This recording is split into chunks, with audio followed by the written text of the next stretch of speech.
நம்ம வீட்டில் வாங்குகிற எலுமிச்சம்பழம்லாம் இதேமாரி வீணாக போகிற கண்டிஷனில் இருந்தது.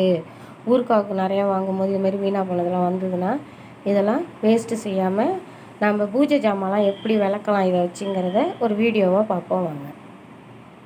நம்ம வீட்டிலலாம் 1 வருஷம் புளி 2 வருஷம் புளின்னு பாத்திரம் விளக்கெல்லாம் எடுத்து வச்சுருப்போம். அதெல்லாம் அந்த புளியை இந்த காஞ்சி போன எலுமிச்சம்பழங்களோட ஒரு கை உப்பையும் சேர்த்து நல்லா ஒரு நாள் ஃபுல்லாக ஊற வச்சுருங்க. ஊற வச்சுட்டு அதுக்கப்புறம் என்ன செய்கிறதுன்னு பார்ப்போம் வாங்க. இந்த லெமனும் புளியும் நல்லா ஊறி போயிடுச்சு. இப்போ இதில் நம்ம கொஞ்சம் வினிகர் ஊற்றிக்குவோம். இது வெளி யூஸுக்கான வினிகர் தான், சாப்பாட்டுக்கு சேர்க்கறது கிடையாது. இதோட கொஞ்சம் சோப்பாயில் சேர்த்துக்குவோம், பாத்திரம் வளர்க்குற சோப்பாயில்.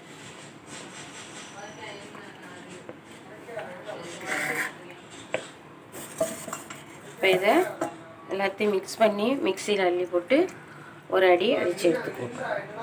எல்லாத்தையும் நல்லா அரைச்சி எடுத்துக்குவோம்.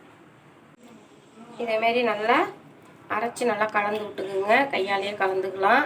இது 3-4 மாதமானாலும் வீணாக போகாது, அப்படியே இருக்கும். ஏன்னா வினிகர் ஊற்றிருக்கோமா, அதனால் இந்த கலவை அப்படியே இருக்கும், வீணாக போகாது. இதேமாரி பாட்டில்களில் பிளாஸ்டிக் பாட்டில்களில் எடுத்து வச்சிட்டிங்கனாக்கா தேவைப்படும் போது எடுத்து விளக்கிக்கலாம். இவங்களெல்லாம் இப்படி வச்சு தான் சுத்தம் பண்ண போகிறேன். உங்களுக்கு வேணால் என்ன ஸ்கிரிப் கிடைக்கணும்னா கொஞ்சோண்டு வெள்ளை கோலமாவு கொஞ்சோண்டு கலந்துக்கலாம். இப்போ பாருங்கள் எவ்வளோ சுத்தமாக கழுவி இருக்கு பாருங்கள்.